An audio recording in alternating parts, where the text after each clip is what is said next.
TheAtomCarrier, written by Borja Brun. Preamble. From the moment we are born, we are eager to learn. But curiously, once we believe we know enough, we become resistant to new ideas, especially if they challenge what we have learned. Number 1. I wasn't very sure that starting with such a small newspaper would have the impact I was looking for.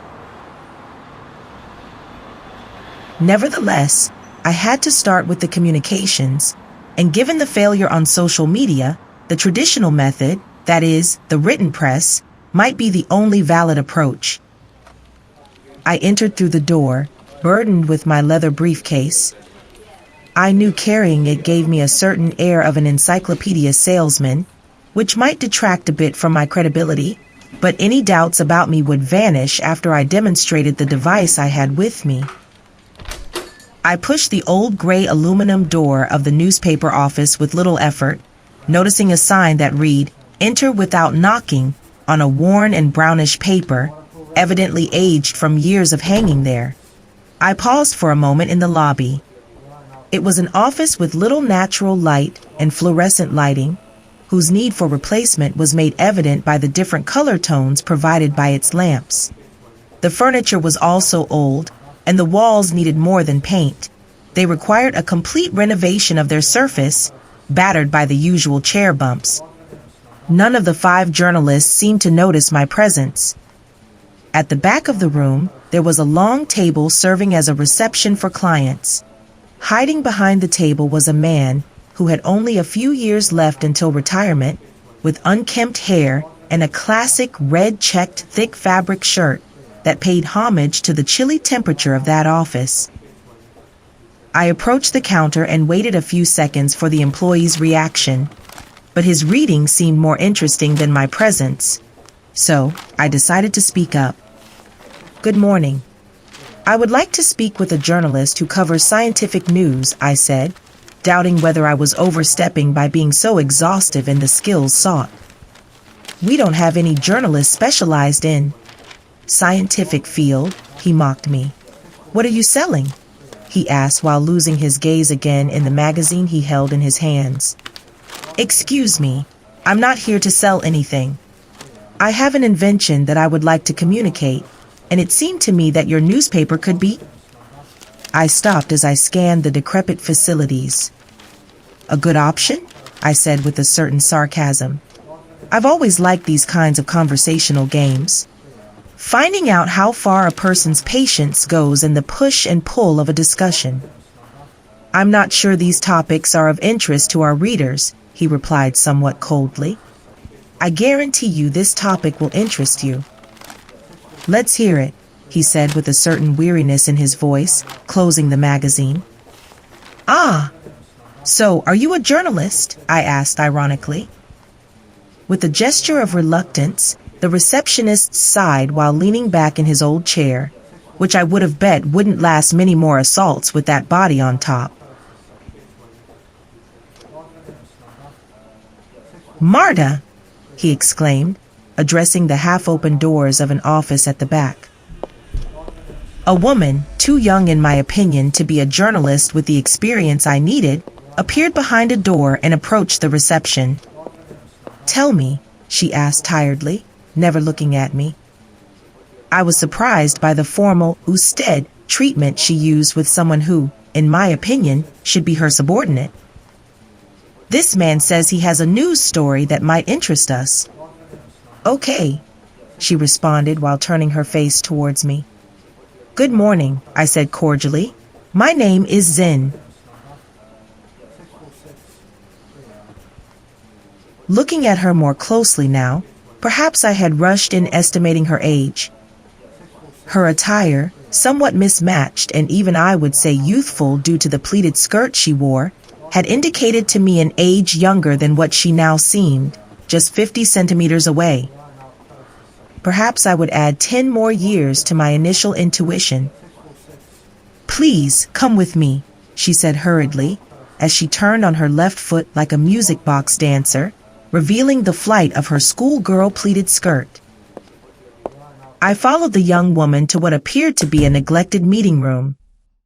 From her almost automatic behavior, I understood she had been at the newspaper for quite some time and that this was a routine action in her daily life. In any case, I would soon find out if she could be of any help. She didn't sit down until I did, which she took as a cue to pick up one of the many used pens resting on the table and a small notebook she had carried with her all this time without my noticing. She checked the pen's function on one of the pages and, seeing that it worked, spoke hastily. "So, what news did you want to tell us?"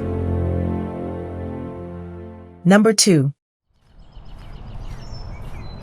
The campus sky dawned with the same serenity as on other days. This time, I decided to make the presentation in a more selective forum. I aimed to demonstrate to scientists, engineers, and students. I knew they would look for ways to dismantle my invention, but I also knew that this day would change their understanding of the science they had studied.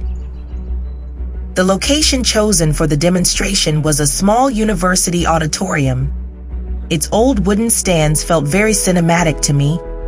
The call had been quite crowded, partly thanks to Marta allowing me to choose the enigmatic headline of the news her newspaper had published, which was posted on the walls throughout the university. I sought a direct impact on the scientific-minded audience, so I used the right words to grab their attention. The atom carrier will end pipeline transport. Number 3. "I think I don't fully understand what you're trying to communicate with this headline," said Marta. "You'll know that transport," I replied, leaning over the table, "especially of goods, has been a great problem for humanity since its beginnings.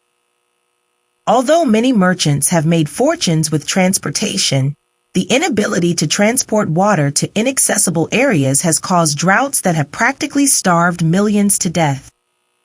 When I designed the atom carrier, I knew its utility would surpass any doubts about how it works." "Excuse me, where does that name come from?" Marta asked, confused as she stopped scribbling in her notes. "Don't worry, you'll understand shortly. The atom carrier is a device capable of moving atoms from one place to another, thanks to two concepts, superposition and quantum entanglement." "I think all this is beyond me," she said, frowning as she finally abandoned her notes. "The basis is simple. Every element can be broken down into atoms, but this has nothing to do with breaking anything down to then reconstruct it. My team moves atoms from one point to another." Number 4. As the auditorium filled up, I mentally reviewed the presentation I had planned. Knowing the importance of keeping the audience's attention on the device's purpose brought a small smile to my face. Having a scientific forum all to myself was not usual. This type of audience usually did not show interest in communications outside their regular channels.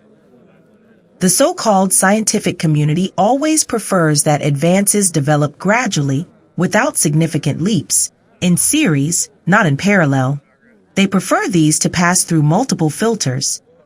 But I was ready to offer them something completely different, a qualitative leap. Instead of a meandering and gradual advance, I would present a huge leap in knowledge, leaving vast unexplored territories behind. I wasn't talking about an evolution that would unfold over years. It was a monumental metamorphosis, skipping decades of progress, happening in a fleeting and impactful blink. And precisely that monumental leap was the problem itself. "Good morning," I said, not looking at the audience, which had immediately quieted down as they saw me advance towards the table. "Thank you for attending this call. I would like you to pay attention to one of the problems that has most hindered humanity's evolution." An elderly man with a gray beard stood up from the first semicircular row of seats, interrupting my speech. "Before you start with your tricks, I want you to know that we've seen your videos," he said agitatedly. You should be ashamed to call them science. They are ridiculous and absurd. What are you really looking for if you call yourself a scientist, he said, emphasizing the word scientist harshly. Excuse me, I never said at any moment that I was a scientist, I replied in a paternal tone, immediately regretting my words. Do not speak to me in a benevolent tone, he shouted, unable to contain the saliva splashing the table separating us, as well as preventing him from hitting me in anger. I have dedicated my life to a profession that I love and, above all, respect. A constant job based on the effort of each discovery. You and your charlatan proposal are, to say the least, embarrassing for our community, he yelled, almost out of breath as he gathered his belongings. I don't want to be cynical, but his comments mattered little to me. I was surprised at how heated the rebuke was. The old scientist continued to reprimand my work as he collected his belongings and left the room in a huff. Number 5. Excuse me, do you represent any scientific association or company? Marta asked with some doubts. I represent you and any citizen who knows there are needs that current science does not solve. Well, I understand that if it doesn't solve them, it's because, for now, it's not possible to solve them, she stated. Science doesn't solve them because current science can only be called immature. Your scientists are bound by rules. Anti-quantum, I thought to say, but maybe that play on words would confuse her more than help shed light on the proposal I had in mind. Outdated, I finally said. And these rules they are educated in prevent them from opening their minds to something radically different. They are not capable of inventing using divergent thinking, observing shadows on the wall and believing those shadows represent reality. You see, I'm still puzzled by your preference not to publish such an important fact, as you call it, in a recognized scientific journal, Marta said naturally. They wouldn't believe me at the outset, and the steps needed to get it published could vary from a few months to over a year. Marta looked on in astonishment at my vehemence, but I didn't care at all. Taking notes in her notebook, she gave me to understand that she accepted my speech. I would have to submit a manuscript, I continued. There would be a preliminary review called peer review, so other experts could give their opinion. I emphasized this word mockingly. Heed the reviewer's comments, who would have no idea what they were reading, and resubmit the manuscript again. I would be completely at the mercy of a system that does not seek scientific creativity, but a game of internal powers that slow down and bureaucratize the processes until they become ineffective. They shield themselves in the search for veracity, trying to prevent false discoveries from being considered true, but that system doesn't work. Prestigious scientific journals have had to retract articles published due to various reasons, such as errors in the data, methodological problems, or, in extreme cases, scientific fraud. There are even publications whose articles are paid for by their own authors. Their rigorous, I emphasized again, peer review system does not work because it prioritizes the illusory security provided by the review of several scientists instead of allowing it to be a source of creativity for others. Still, you have to understand that the doubts they raise could be more than reasonable. I understand that you are a person outside the scientific community, so they find no references of your previous work, nor awards or mentions. Am I right? Putting myself in your shoes, I probably would also doubt you, Marta said, in what I thought was an accurate manner. That's the core of the problem. The importance has to lie in the contribution, not in the person. They are blinded by my figure and don't care about what I offer them. They mock me, telling me to dedicate these discoveries to a screenplay for science fiction. You see, on another level, Dr. Hard Plynn, an electrical engineer who never published in any scientific journal but had an imagination not limited by his studies, advised on the creation of all the magic that inspired a well-known 1980s TV series, Star Voyage.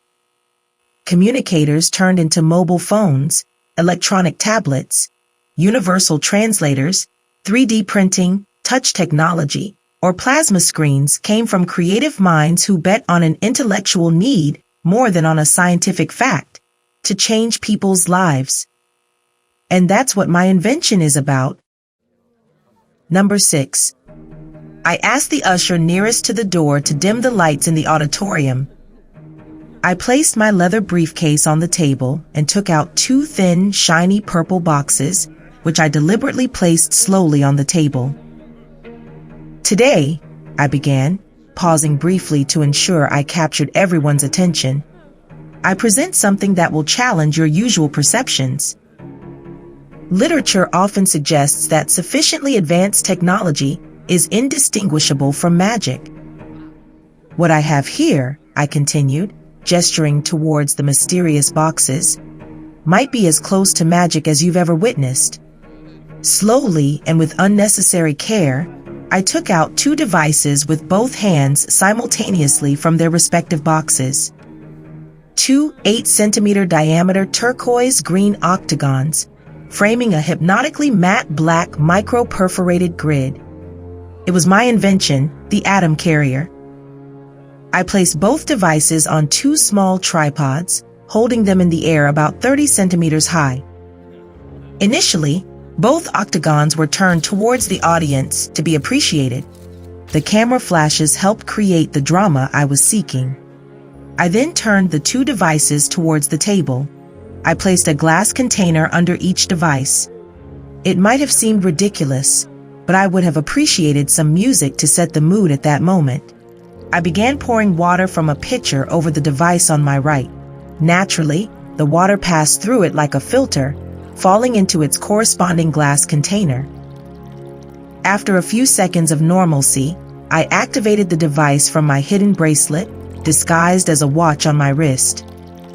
Immediately, the water that was naturally passing through the corresponding octagon stopped doing so, coming out of the adjacent device instead. A dull murmur grew among the attendees. Number 7. Excuse me, did you say your device makes the water teleport from one device to another just like that? Asked the young journalist. I was used to these kinds of questions asked with total skepticism. You don't have to hide your disbelief. I'm not hiding it, she said coldly.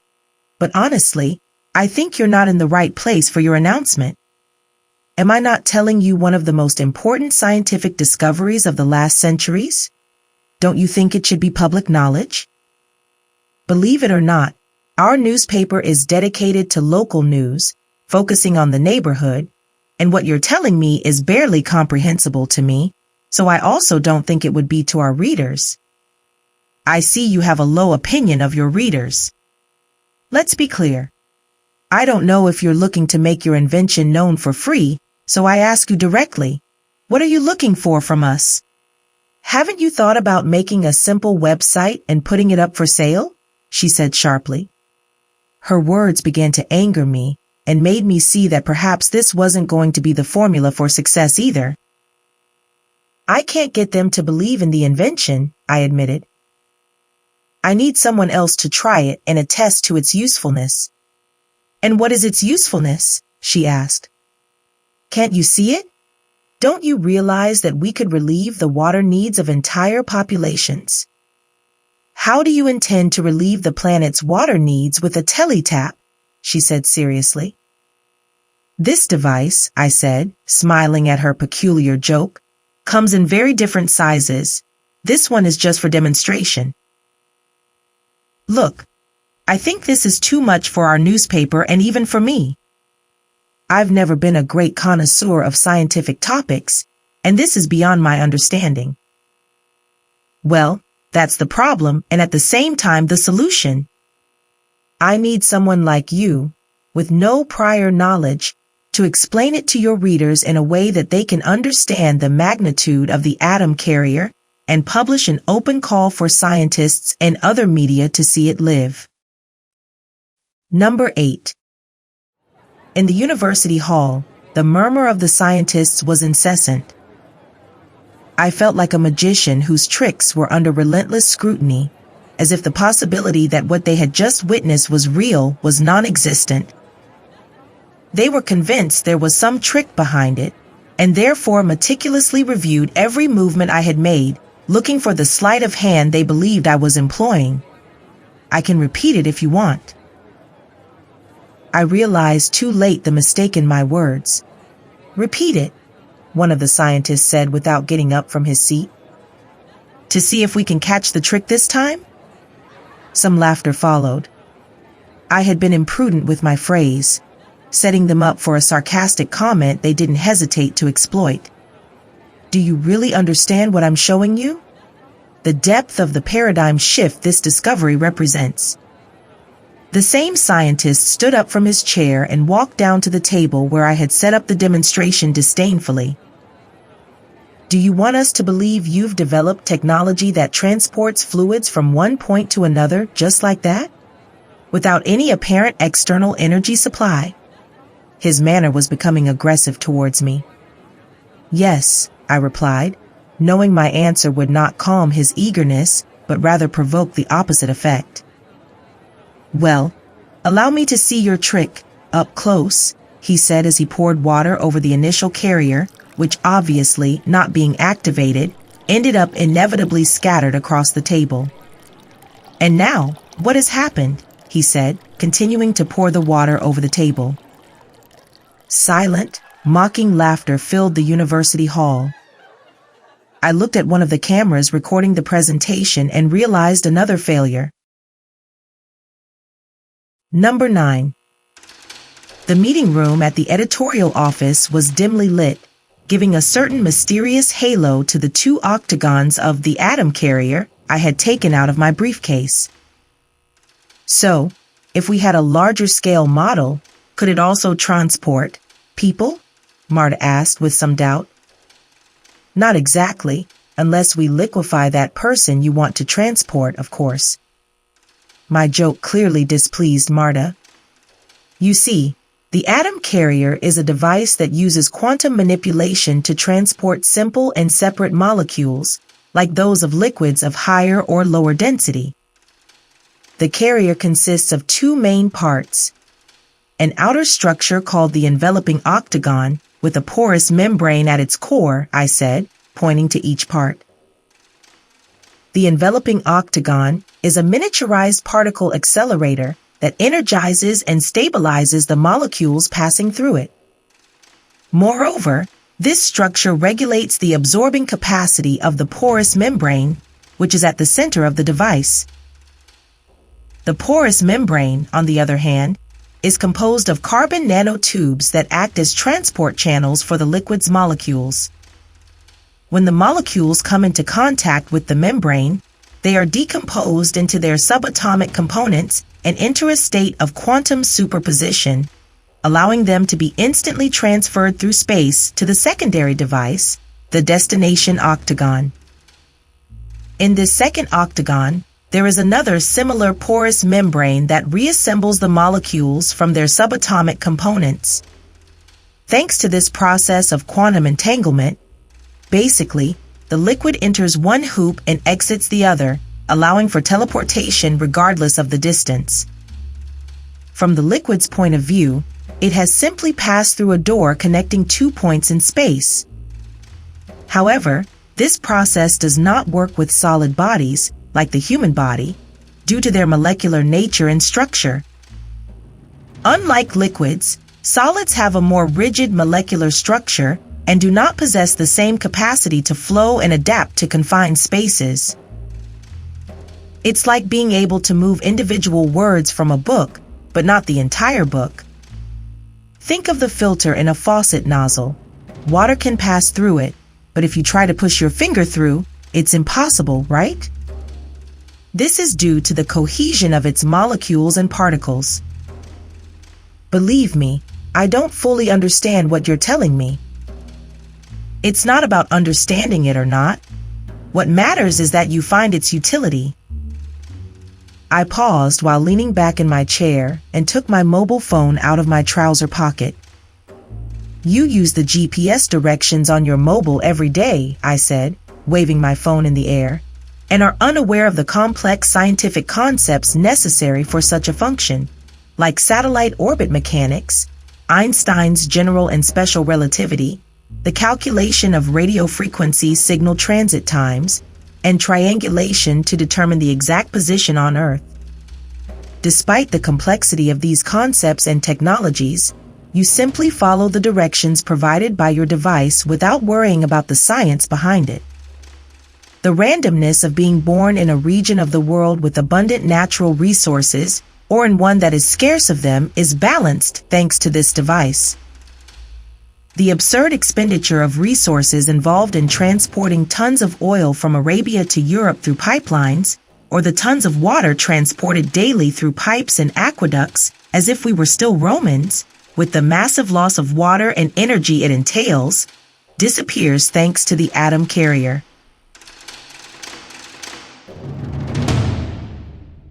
Number 10. I left the premises heading towards the old industrial warehouse I used as a refuge.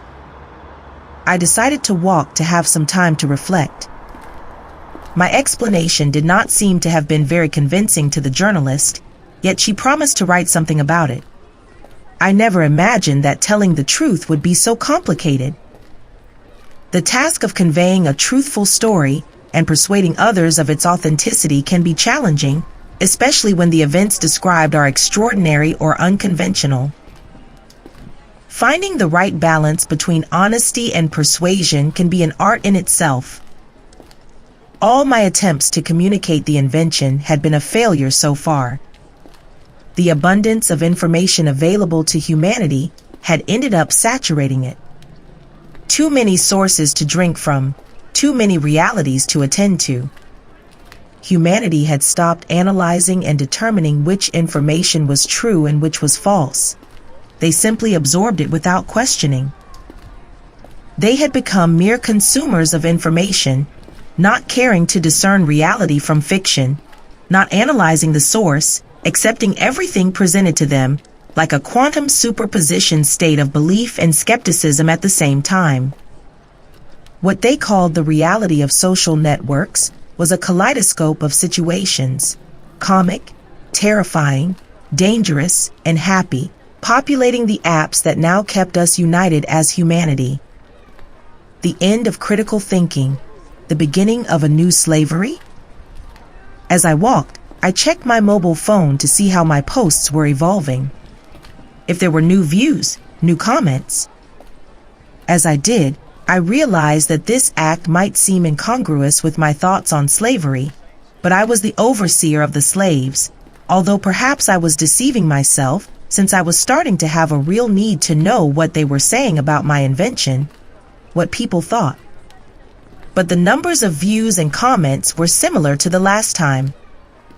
My attempts to reveal my invention to the world weren't working. People didn't believe my videos, and those who didn't understand its importance. I had no choice but to move on to my secondary plan, the demonstration. I needed to perform a demonstration that would impact global society. A demonstration of fluidic force that would leave no doubt about its utility. I had many options in my hands, such as important lakes from which I could transfer their water until decimating them, showing the device's power. The brutal Lake Baikal, for example, in Russian Siberia, or Lake Superior in North America, which, although lesser in volume, would be more striking in the media. But the damage to the ecosystem would be great, and the negative climatic repercussion would thwart my idea of communicating the TheAtomCarrier. I had to minimize the possible damage that transferring water would do, ensuring that the source did not suffer, and perhaps most importantly, that the destination would be grateful to receive it. This last term was relatively simple. I had plenty of desert that would gladly receive the water. The problem was the source. I began to look for alternatives that were as least catastrophic as possible for the ecosystem, such as Lake Ness, or the Nile, or why not, one of the most well-known river icons in the world, Niagara Falls. Choosing it as part of my demonstration would cause a significant media impact. I calculated the impact it could have on the river's ecosystem, since numerous species of flora and fauna always live from it, and a drastic reduction in flow could alter the ecological balance and cause changes in plant and animal populations. Other problems also arose, difficult to avoid, such as the drop in hydroelectric power generation or the drastic reduction of fresh water for consumption. To avoid all this trouble, I decided to carry out the demonstration with a double destination device. First, I would place an origin carrier before the waterfall at Niagara Falls on its upper part. This would be responsible for sucking up practically all of the nearly 2,500 cubic meters per second of water with which the river fed this impressive spectacle of nature. All that flow of absorbed water would not go to a single destination carrier, but would be distributed in two. One placed in the natural destination of the waterfall's water, where the water from the jump accumulates, the pool.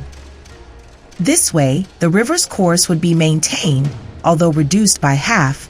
The second destination had a more striking goal and aligned with the intention of my creation, the Marha Desert Plain in the Dra Tafilalet region of Morocco. Number 11. The moment had arrived. Using a passage portal, a device I had designed to move large solid objects and which I'll discuss at another time, I placed the origin device, 8 meters in diameter, at the top of the waterfall, just meters from its descent. An exceptional measure to also channel the brutal flow of water. Likewise, at the bottom, in the pool, the first of the destination devices where I had programmed 50% of the usurped river water to be channeled. I moved using the same passage portal to the chosen plain in the heart of the Sahara Desert to place the second destination device. A strategic location due to its low population, but famous for its land art sculptures, a type of monumental art by size and dominant interaction with the environment, as it uses natural materials and the landscape as a canvas to erect imposing sculptures of earth, stone, and sand. I saw this location as perfect by combining desert, plain, and being a tourist spot.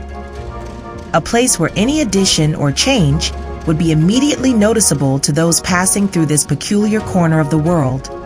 I placed it, so to speak, face up, with the intention that water would spring from it as if it were an eruption from the earth. I activated the devices. In seconds, at the top of the waterfall, a monstrous suction vortex began to form, which the TheAtomCarrier swallowed unreservedly. As an immediate consequence, water began to burst abruptly and synchronously at the two destinations. The first, the pool of the waterfall, allowed the natural flow of life in the rest of the river to continue. And in the most important for my demonstration, the second destination, 6,000 kilometers away, where tons of water boiled per second, creating a geyser that blurred at its end due to the brutal emanation power and deafening noise of the water. Suddenly, as if in a chain reaction, the spectators of the event had a premonition that spread from mouth to ear. Terror took hold of them. Images of the sea retreating from the coast flooded their visual memory, a harbinger they knew all too well thanks to the media. It reminded them of the sinister omen preceding tsunamis, when the sea retreats, deceiving with a momentary silence only to return in the form of a monstrous wave that comes back with vengeance, sweeping away existence itself with its immense power. I stood on one of the Niagara lookouts and dialed Marta's number on my phone. "Good morning, Marta. This is Zen." "Tell me," she replied with apparent interest. "I've done it. Today, I have unequivocally set in motion for humanity my device," I said confidently. "Shortly, you will receive news about what is happening at Niagara Falls, and I want you to know that I am responsible for the phenomenon. I am seeing it, but are you saying you are responsible for there being no water at Niagara Falls?" Is this a consequence of the device you showed me and not just a simple natural phenomenon? It's not a natural phenomenon. Look up what's happening on the Marja Plain in Morocco, and you'll understand where part of Niagara's water has ended up. I knew Marta was essentially curious and would immediately search for the information I had preempted in the Moroccan news agencies, but she found nothing there. Perhaps it was too early for the news I had given her to be spread in a vast and complexly communicated country like Morocco. More forcefully, the print media began to approach Niagara. The reduction in flow was not something exceptional in the river, since in periods of heavy snowfall, a good part of the torrents of the waterfall would freeze. The most shocking aspect of the situation for me was the disappearance of the sound of water, the silence that had been created, the absence of the crackling of the so-called elixir of life.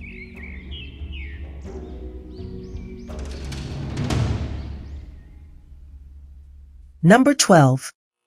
Marta's newspaper meeting room was becoming increasingly agreeable to me. Perhaps it was the dim light or the earthy colors that always attracted me. They reminded me of a sort of confessional or safe space where I could calmly disclose my intentions. Zen. Have you considered the risk of your invention falling into the wrong hands? Sometimes I feel like I'm writing about technologies from a dystopian novel, not a newspaper, Marta expressed, reflecting genuine concern. I looked at the lighter in my hand, a common object with the potential for both good and evil. Any invention, no matter how noble its intention, has a double edge, I replied, playing with the lighter in my hand. But I firmly believe in the positive impact it can have. It's a matter of perspective and responsibility, don't you think? As the days passed and my conversations with Marta progressed, I noticed how I gradually moved from seeing her as a professional to seeing her as a person. I've always been hopelessly romantic, yet volatile, in my approaches to the opposite sex, almost a challenge, distrustful of her role that, unbeknownst to her, I had entrusted her with. Number 13. The Ontario hydroelectric plant depended on the flow of the Niagara River, and my demonstration had abruptly cut its electricity production. I was aware of this, but after all, I had a solid reason to back my choice. All that water was being wasted by flowing into the ocean. Wouldn't it be more logical to use it to irrigate desert areas? A desert like the one in Morocco, which just 6,000 years ago had been an extensive and fruitful oasis watered by rivers and canals, possibly sustaining a flourishing society. Niagara was leading the news, and dozens of charlatans boasted of knowing the reasons behind the phenomenon. I wasn't concerned about their misguided words. I preferred to wait to claim my authorship once the effect of my device on the desert had been established. I was no longer in a hurry after so many months of failed communications. Surprisingly, despite the vast amount of water that had been transferred, the plain was barely detectable as moist. The arid land quickly absorbed the water. However, this was enough for the massive geyser created by the device to be perceived by the locals as a beneficial and manageable phenomenon that could help them change their agricultural practices and the tedious, more than laborious daily task of carrying water from common wells. On the other hand, the presence of water would cause a decrease in the average temperature of the plateau, enough to trigger a change in the local climate, causing the desired precipitation in the region. Number 14.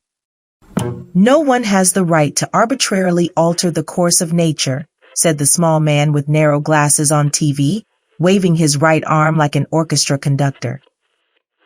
He expressed strong opposition to any individual, lacking political consent and sensitivity towards others, making changes in our natural systems, the preservation of which is already a monumental challenge. This public outcry came after the peculiar events at Niagara and the subsequent coverage in Marta's newspaper, which turned into a reliable source on the phenomenon, especially because they could predict the seemingly random pauses in the Niagara vortex, previously arranged by us to be accurately reported in the paper of my now partner. Initially, I had asked her not to identify me in her articles, allowing us to manage the situation more comfortably, becoming a sort of journalist superhero duo. While I had always dreamed of being a Cape do-gooder, I also entertained the notion of being the ruthless anti-hero in some fantasies.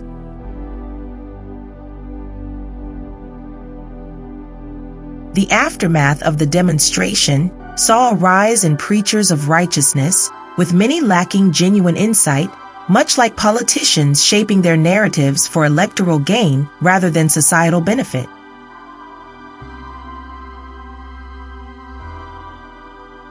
The general populace, influenced by media propaganda, was aware of the phenomenon but unclear on its real cause or significance.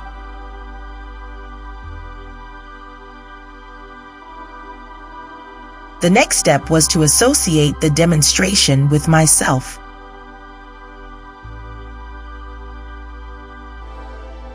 Number 15. That afternoon, Marta and I were designing what would be my communication strategy. "You don't need to search for a specific look to appear in the media," Marta said as she fiddled with her hair, holding a hairpin in her mouth. "Readers aren't looking for heroes wearing blue underwear over their pants. They want ordinary people dressed normally like them. Someone who has come out of the same hole they have." I wasn't really paying attention to what she was saying because a loud commotion could be heard outside the meeting room. Marta also seemed uneasy about the situation. The frosted glass of the meeting room door allowed us to glimpse vague silhouettes in constant motion, accompanied by commanding voices. Abruptly, the door opened, and we understood the reason for the commotion. A small group of military personnel entered the room and, without a word, grabbed me by the arms and dragged me out of the office, not because I refused to go with them, but because of the abrupt manner in which they had grabbed me, destabilizing me, and barely allowing me to stand on my own. I wasn't surprised by the sequence of events. Locating me was an easy task for anyone who wished to do so, even though my face was not yet recognized by the general public.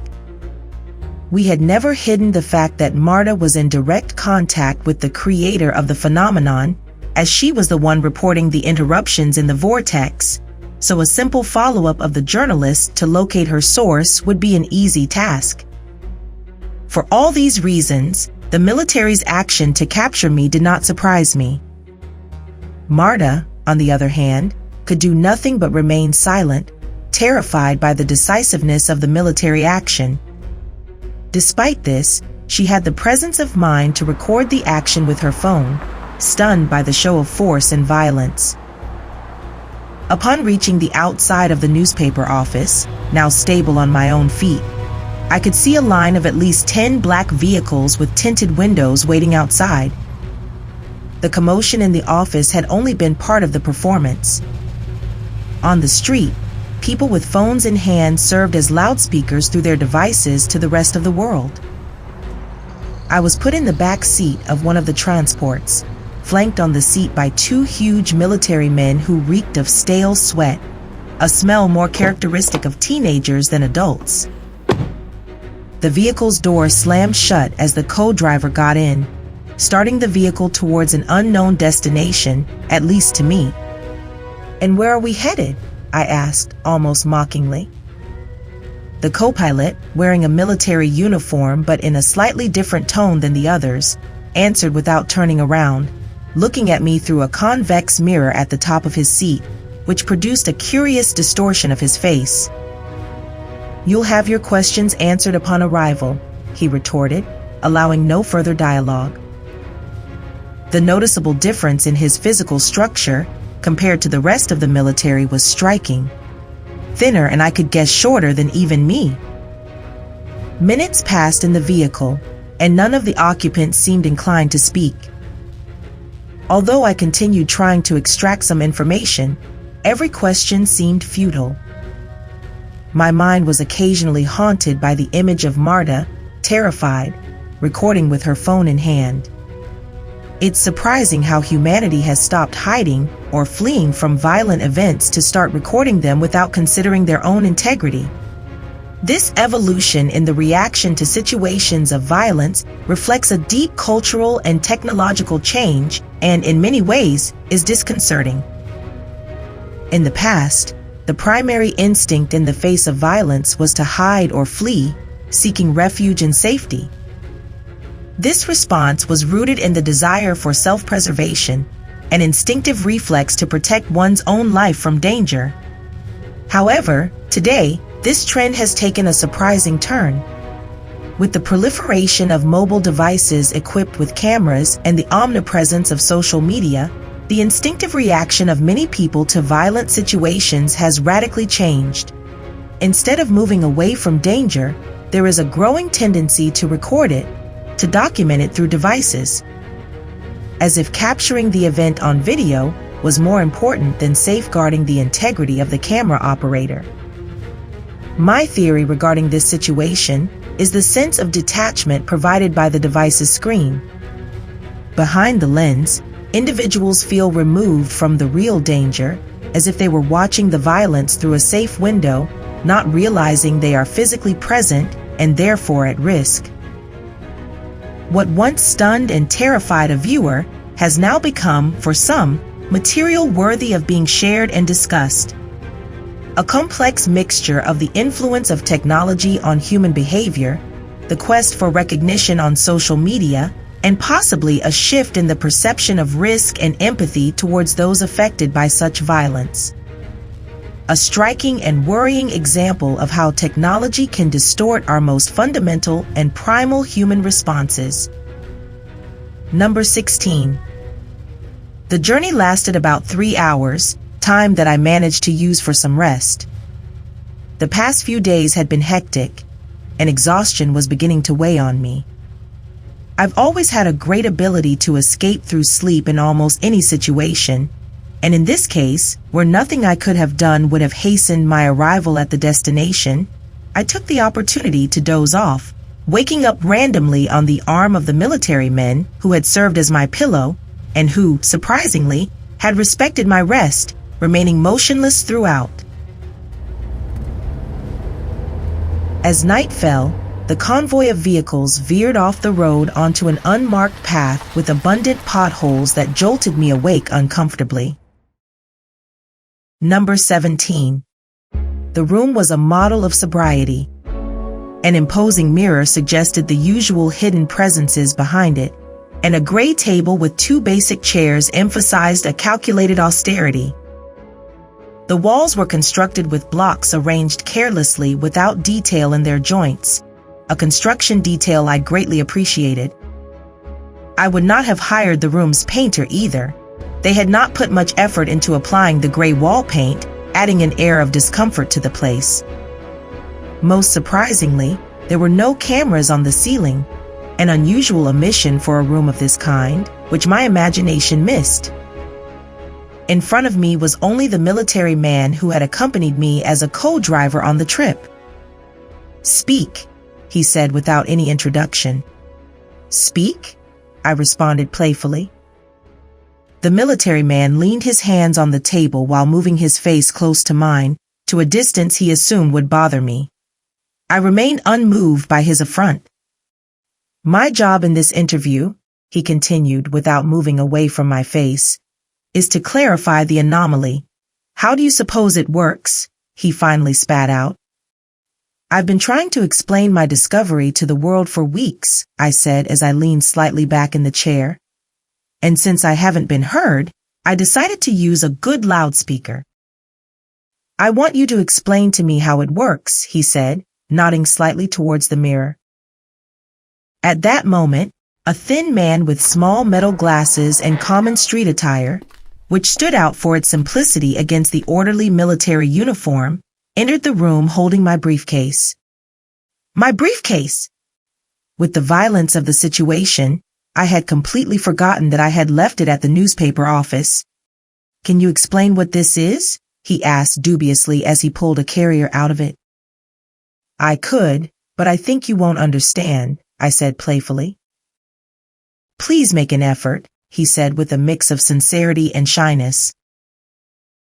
His humility in making the request softened me, making me more lenient towards the new character. It's called the TheAtomCarrier. It's a device with two parts, one called origin and the other destination.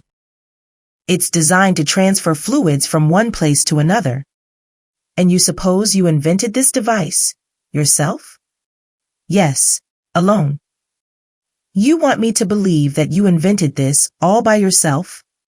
Yes. I understand it seems strange, but I can't help you understand it. The military man rudely pushed aside the man who appeared confused by my explanations. You are currently in a delicate situation, he said while tapping my briefcase with his right index finger, and I want to help you out of it. The first thing you have to do is deactivate the device and return Niagara to its natural state. This way, you will give us the credibility that you are the real responsible for the effect. If you still don't believe that I am responsible, why am I sitting here? I replied as if I had nothing to lose. The second thing, he continued without giving much importance and avoiding my counterattack, is to explain to our scientists how the device works, he said, resting his hand on the little man. You will be detained in these facilities until you do so, he said, turning his back on me as he left the room. And how do you expect me to explain how it works? For me, it would be like explaining quantum physics to a preschool child. I'm sure you'll find a way to understand each other, he said sarcastically as he left the room. The scientist and I were left alone in the room, looking at each other, with little hope of reaching an easy agreement. What is your specialty? I asked, not very interested, to break the uncomfortable silence again. I'm a multidisciplinary scientist. You can speak frankly about the device to me. I didn't hide my surprise at the answer. Multidisciplinary? In other words, you're a polymath. A Renaissance scientist, I said sarcastically. I thought that today, unlike broad and varied though superficial knowledge, specialization was rewarded. Please answer me. Why do you have this device in your bag if it apparently has no use? It has no use? This is a fully functional device. You just don't know how to use it. We have been unable to activate it. We've scanned it, and it's solid with no technology inside or a power source. That young man was starting to endear me with his unusual innocence. Does the energy needed for a computer code to work come from the code itself? Energy surrounds us. And what is this energy you say surrounds us? I don't think I understand you well, said the scientist. It doesn't matter if you understand. As long as I know, that's enough. This is my proposal, I said, almost scorning his logical doubt about my vague explanations. I don't think you're in a position to make any proposals, he interrupted me as he stood up from his chair. Besides, I boasted, I don't think you would understand. Please try. I knew this was not the way to go, but I was going to try. And what if I tell you the device draws energy from the quantum decomposition of the fluid itself? As soon as I finished the sentence, I could see a spark of understanding in the scientist's eyes. He didn't try to hide his surprise. My succinct description had challenged his conventional understanding of energy sources. I could sense how his lateral thinking was beginning to take shape, exploring the possibilities of what he had just heard. However, the radicality of the idea was still struggling to find a place in his thought scheme. How can that be? He asked. Quantum decomposition is a process that occurs at the subatomic level in certain fluids. Imagine atoms and molecules in a fluctuating state of energy. At certain moments, energy concentrations or excitations arise that are unstable and end up disintegrating, releasing energy in different forms. But that contradicts the principle of energy conservation, he replied. Correct. It's not about creating energy from nothing. It's more about harnessing and redirecting the energy released during quantum decomposition. And how do you control that subatomic process?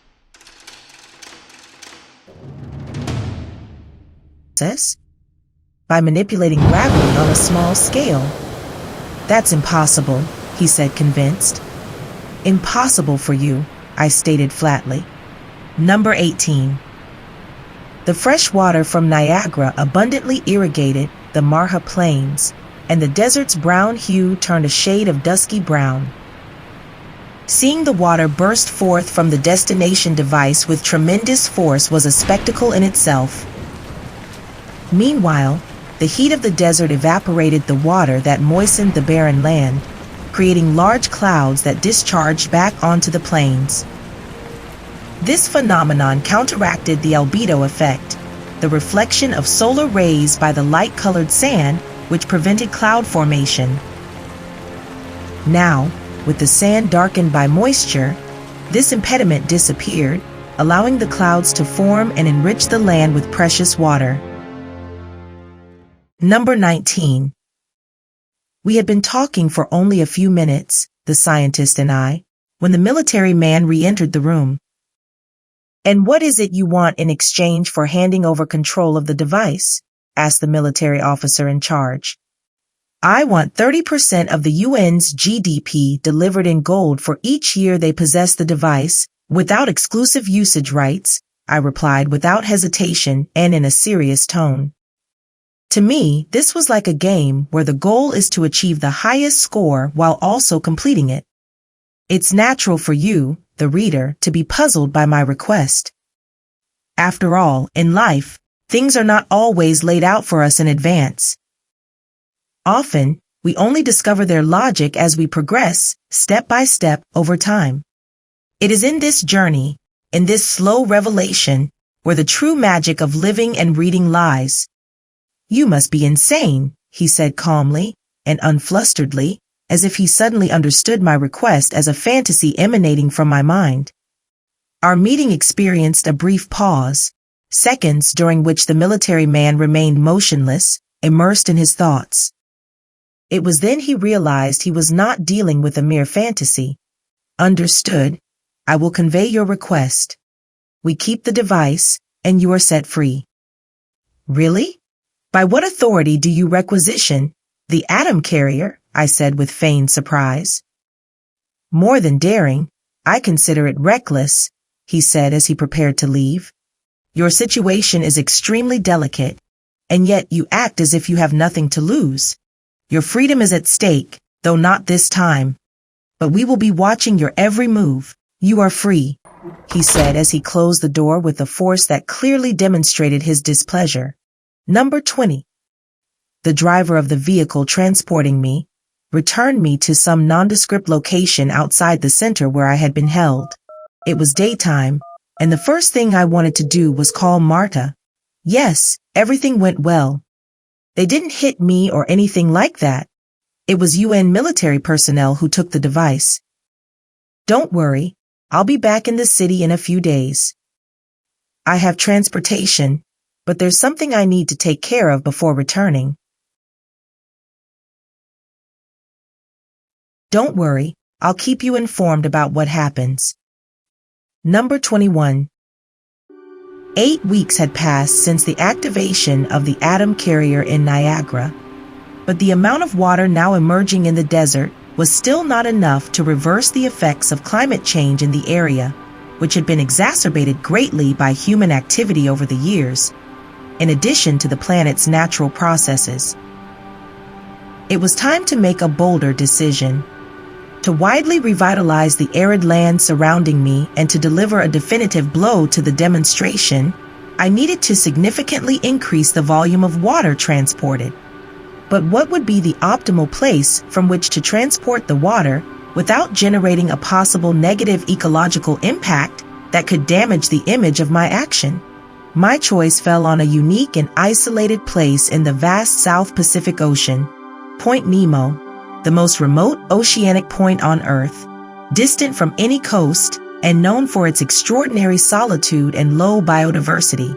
Marine currents and atmospheric conditions had created an environment with scarce marine life, making it a zone practically barren, similar in desolation to the regions I was trying to revitalize. The water temperature, barely reaching 6 degrees at the surface, and the notable absence of fauna reinforced my conviction that it was the ideal place to start the massive transfer of water without significantly disturbing marine ecosystems. I installed at Point Nemo a new macro atom carrier on the sea surface, programmed to only carry the atoms of the fluid intended to be freshwater, thus avoiding also transporting the salinity. This made the transport itself into ideal freshwater for irrigating the land. The destinations of this new bridge were multiple. I placed destinations in various deserts of America and Africa simultaneously. As the water began to transform the desert landscape, it was crucial to consider the environmental impact of such changes. The mudflats that formed were carefully monitored by the local inhabitants themselves to avoid significant damage to the local fauna, creating wildlife corridors and controlled drainage systems to protect native ecosystems. This conscious approach sought to ensure that any alteration in flora and fauna was minimal and responsibly managed. In any case, the voracity of the barren land when swallowing the received water minimized the drama that the huge volume of water could produce. The destination devices also had the arrangement so that the irrigated water would be launched as a curtain, thus converting the water into a gently widespread rain. My goal was not simply to transform the desert, but to revitalize it in a way that respected and protected the diversity of life that inhabited it. This delicate balance between technological innovation and ecological conservation was fundamental for the project to be well received by the expectant humanity. Throughout this time, Marta accompanied me in my continuous movements through the action points of my experiment. Documenting with her camera and her insights, she had begun to understand it in such a way that she felt capable of giving her opinion on it to contribute her ideas for improvement. She was aligned with my way of seeing the process, although I had not yet told her anything about my real intentions. Number 22. It was not my first tracking mission as an investigator for the Department of the Interior, but this one was exceptionally ridiculous. I had been asked to follow the fashionable pseudoscientist, a messianic Moses who claimed to control the waters. So far, my only reference was the small newspaper in a depressed area of the city. I had seen him enter a couple of times in the last few days, but his ability to slip away when leaving, preventing me from properly tracking his habits, puzzled me. The Secret Services hadn't been able to locate any phone or mobile device associated with the supposed scientist, so my tracking was basic and rudimentary, based on following him wherever he went. Every time I saw him leave, he would disappear among the people and streets in just a few seconds. My only option had been to tap the newspaper's phone and from there, locate the appointments the journalist and he had. Although these calls were few, I detected in their conversations that their relationship was sweetening over time.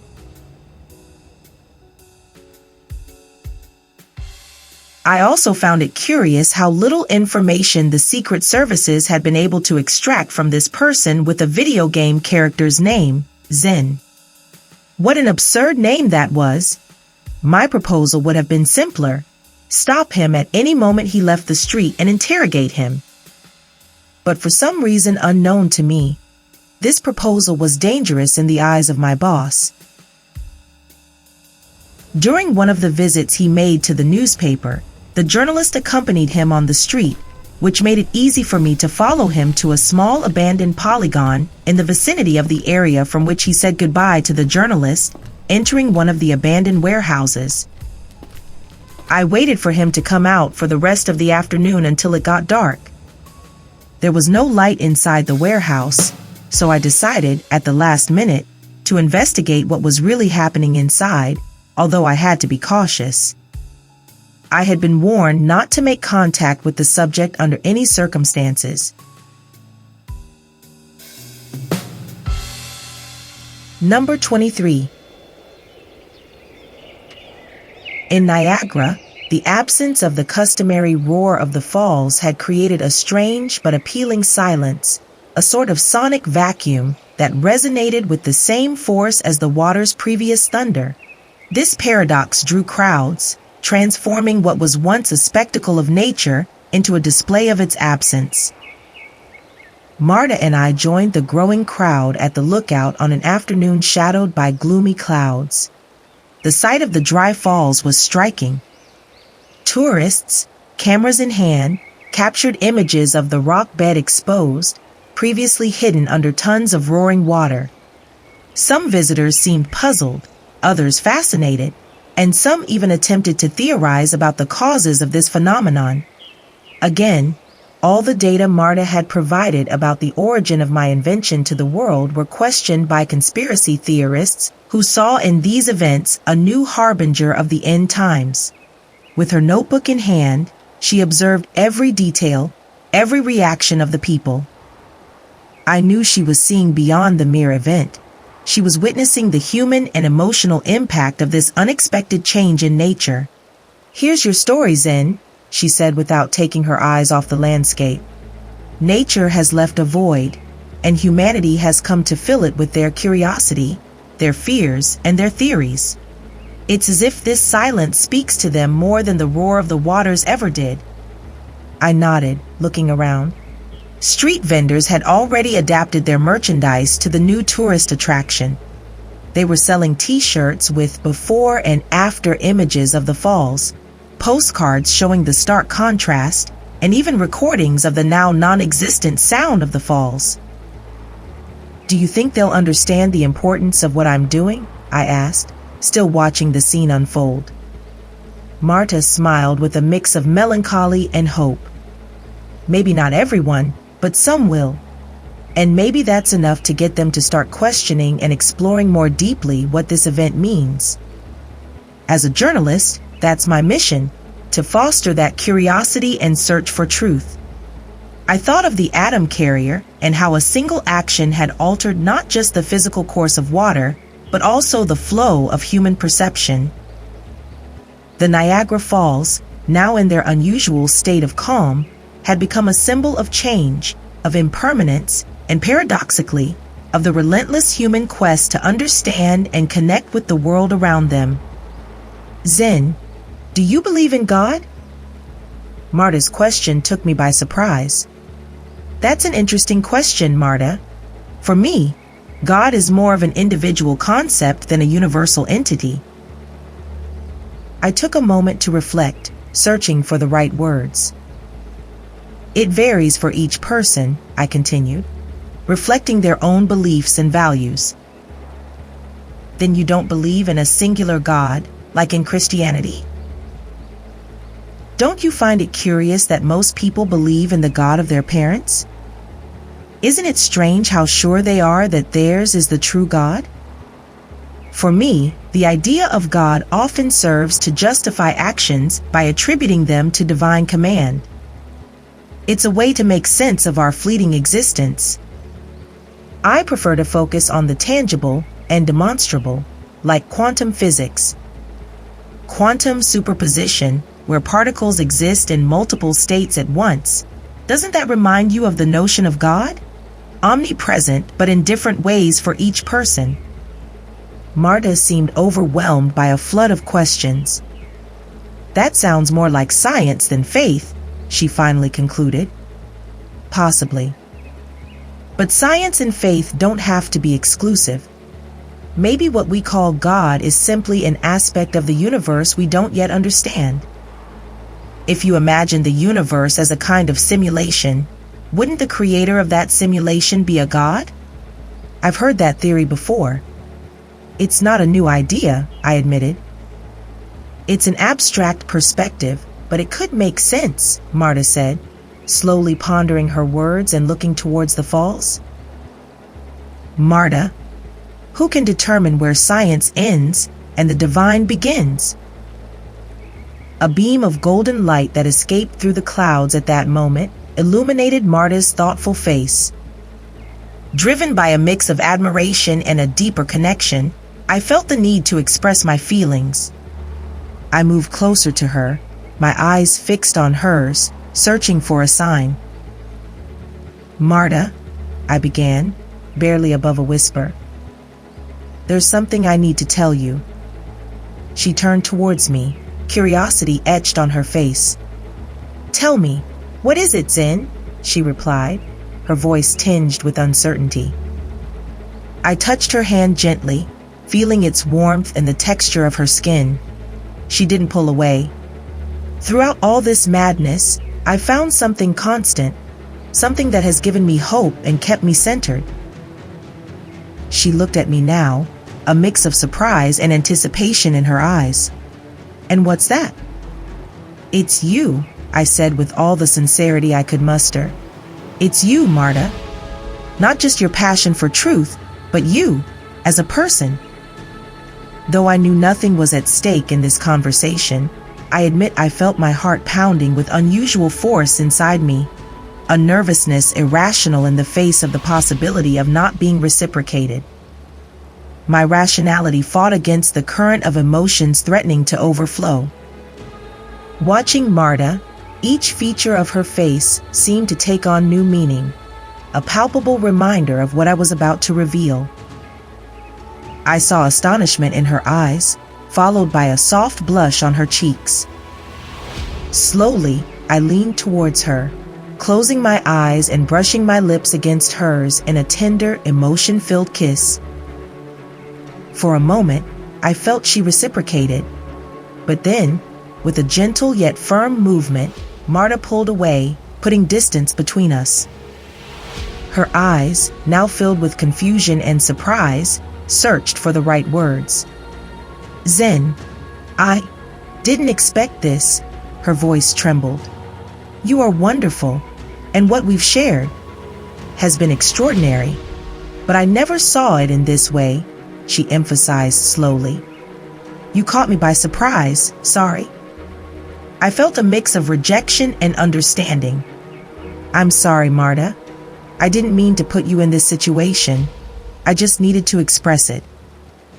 She took a deep breath, trying to recompose herself.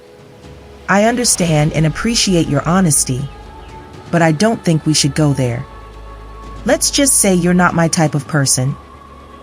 I realized that what separated us was not so much a matter of compatibility as it was a question of personal orientation.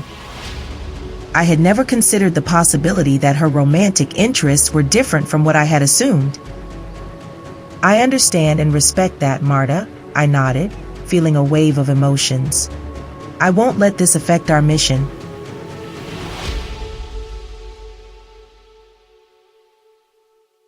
Number 24. The rebirth of the deserts manifested swiftly, revealing vast expanses that were once barren, now teeming with life. This revitalization, a result of a global climate softening, was not welcomed by all.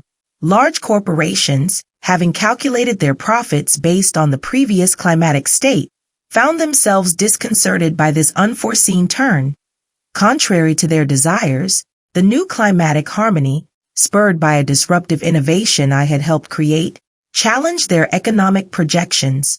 This irony did not go unnoticed. Those who once planned the planet's future based on their interests now faced a completely altered scenario, one that favored ecological balance over financial gain. This radical change, although positive for the planet, posed a direct challenge to the established powers in a world that was finally beginning to heal. Number 25. I must admit that the scheduled meeting with those supposed businessmen, as Marta had described them to me, left me somewhat perplexed.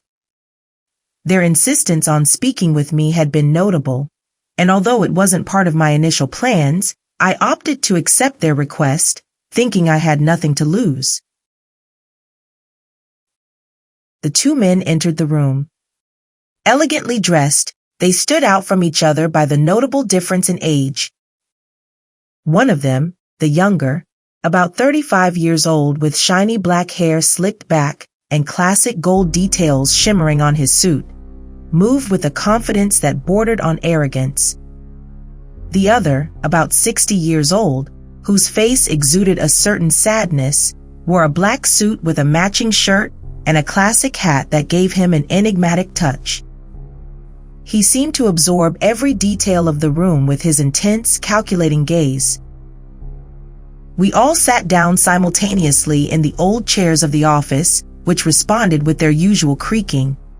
"Do you know?" the young man began, looking around. "This place reminds me of a scene from one of those old movies, The Godfather. I've always been fascinated by how the networks of power are woven in corners as mundane as this one." "A classic," I said, smiling, "but I doubt we're here to discuss cinema." "Of course not," he said, leaning forward. "We're here to talk about future possibilities, about transformation." He gestured with his hand as if drawing visions in the air. "You, Mr. Zen, are a man of visions, a modern Prometheus." I was fascinated by the older character's impassiveness toward our conversation. He remained reclined at all times, fingers interlocked in front of his face, staring at me intently, paying no attention to his partner. "Zen," the young man continued, "have you ever reflected on the story of Prometheus? A titan who defied the gods by stealing their fire and giving it to humanity. A gift of power, of knowledge. Prometheus," he said, lowering his voice as if he didn't want anyone but me to hear, "cared for humans. Yet Zeus, the king of the gods, had decided that humans should live in darkness and ignorance.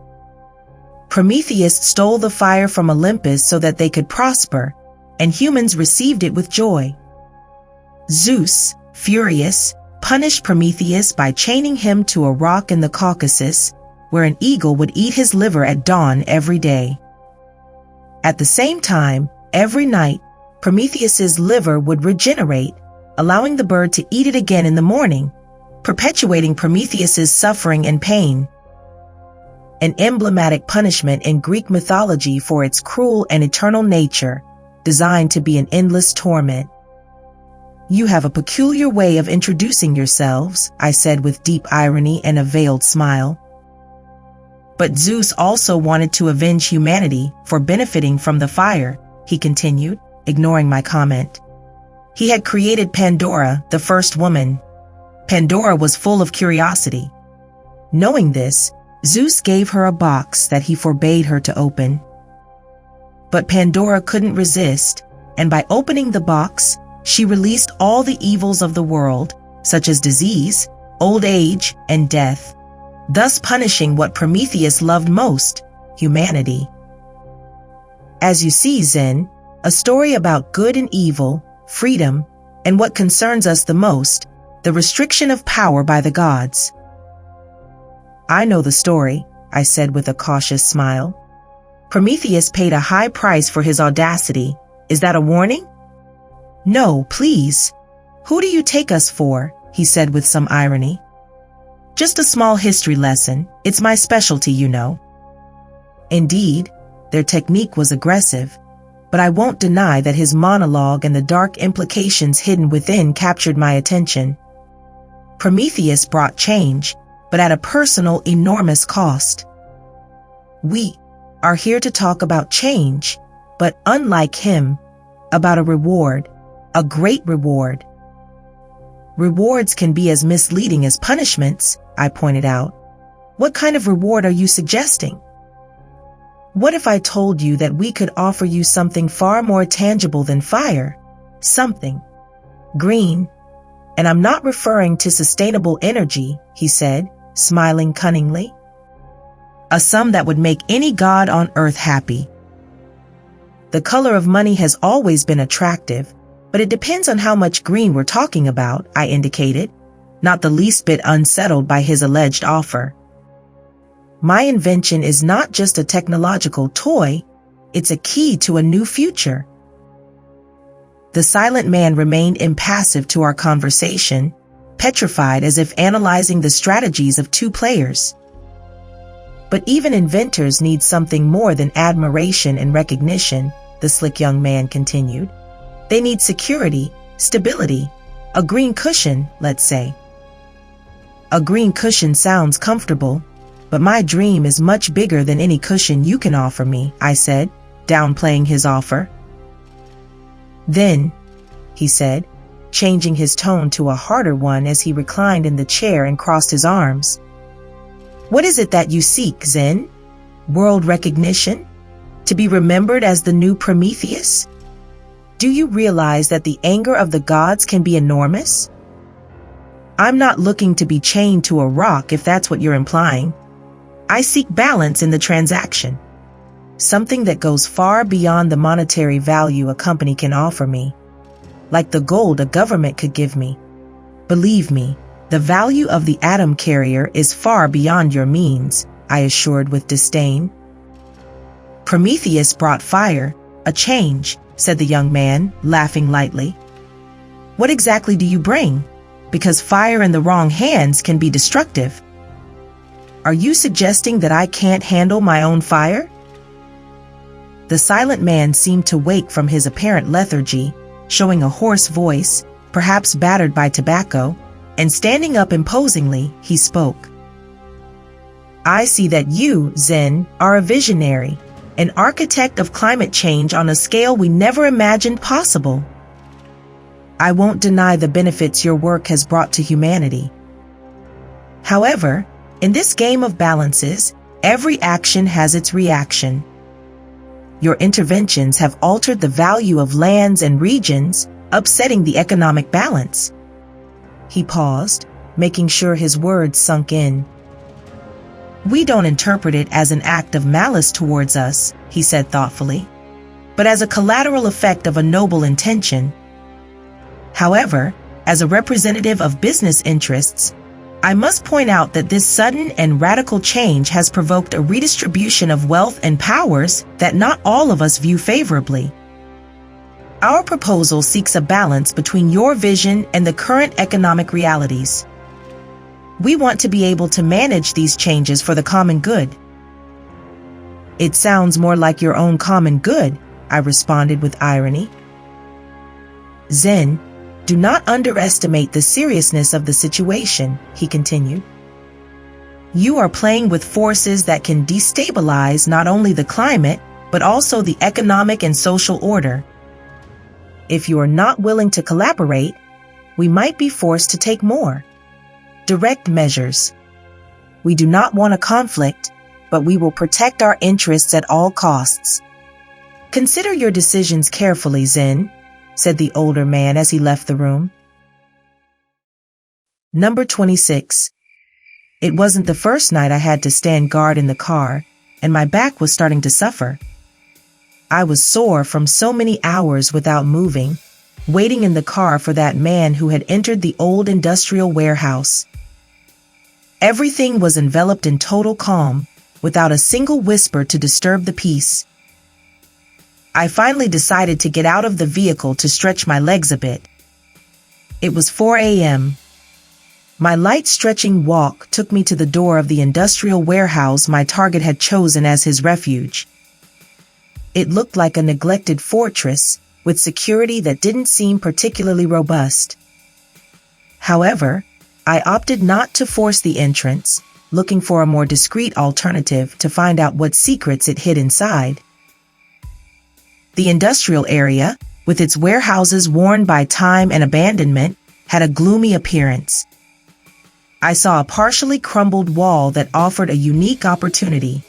From its top, I might be able to reach the elevated windows of the warehouse, about 3 meters off the ground, which were inaccessible from the street. As I climbed, the silence of the night became more palpable, broken only by the occasional crunch of a loose brick from the wall. From my improvised lookout, the scene inside the warehouse was disconcerting. Total darkness without any sign of movement or human presence. However, I was sure that the individual I was following had not left at any point. Where could he have hidden? I descended from the wall with these questions swirling in my mind and headed towards the main entrance, the same one through which I had seen the subject enter. Armed with a piece of iron I found on the ground and using it as a lever, I forced the door open, its bolt giving way with a noise that echoed in the quiet of the night. I stopped for a moment, aware of the noise I had made and that I was disobeying direct orders.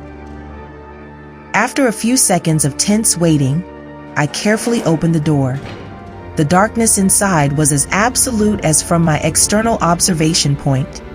No sounds of machines, ventilation, or alarms could be heard. A sepulchral silence reigned inside.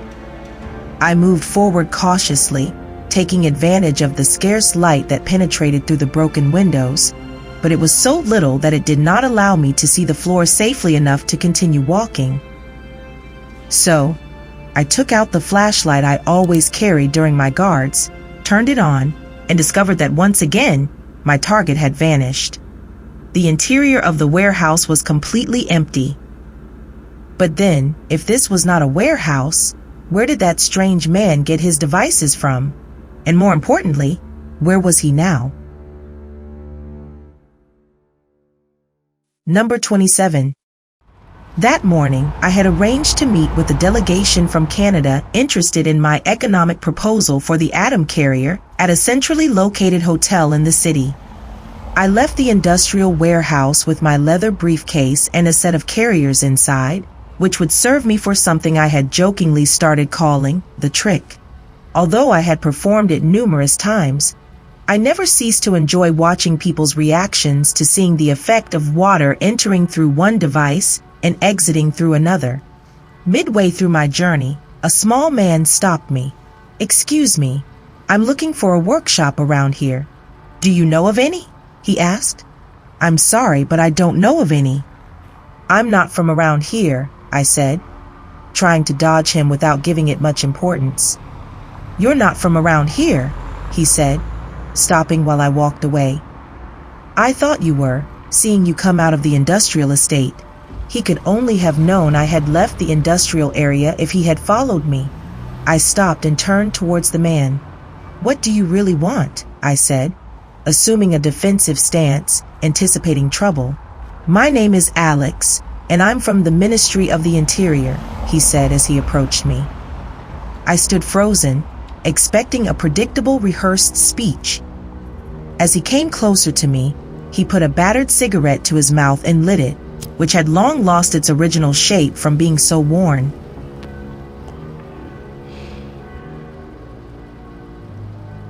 "I've been following you for several days," Alex continued, "and I was surprised by your ability to slip away from me, especially tonight, in your industrial warehouse."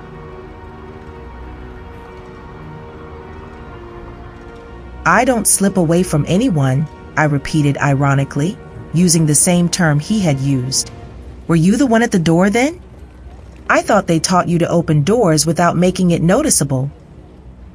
"I didn't care in the least that you knew I had entered," he replied. "But do you know what I found most strange?" he said, taking another puff of his disgusting cigarette. "There was nothing inside the warehouse." "And what would you like me to respond to that?" I said, confronting him. "How about we start with the truth? Most people who want to know the truth aren't really looking to know it. They're just looking for an answer that closely resembles what they want to hear." Number 28.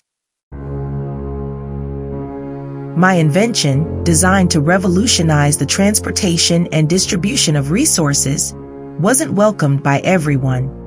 Corporations and political lobbies, clinging to the status quo, saw my innovation as a threat to their profits, while states viewed it as a challenge to their hegemony. However, the positive impacts were clear.